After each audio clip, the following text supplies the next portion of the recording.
Every day, we're all wondering, can Ukraine really push back Russia? Can they beat Putin? Let's talk now with our First Coast News national security expert, Vice Admiral Rick Snyder, retired. He has a long history of service at Mayport and at the Pentagon.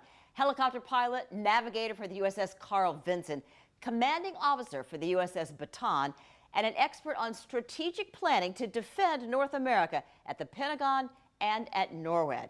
So, Admiral, we appreciate your joining us today. We've all been hearing the news that Russia is saying today that they will, quote, drastically reduce the operations around Kyiv. So let me ask you, do you believe them? Well, if it's true and if it's sustained, that's certainly good news. My concern is that Russia may just withdraw to Belarus, reconstitute their forces, change their minds, and come back in again. That would not be a surprise with as often as they lie. But on paper, Russia should be winning this war. But tell us about the weapons that Ukraine is using so effectively. Which one has been the most damaging to the Russian military? Well, Ukraine has effectively used the Javelin anti-tank missile, the Stinger anti-aircraft missile, and their unmanned air vehicles.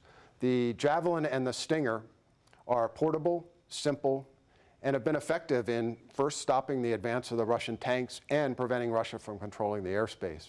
The unmanned air vehicles are effective because they can attack from afar without putting themselves at risk. And what is going wrong internally with the Russian military? We keep hearing how generals are getting picked off by snipers, and why are they so exposed anyway?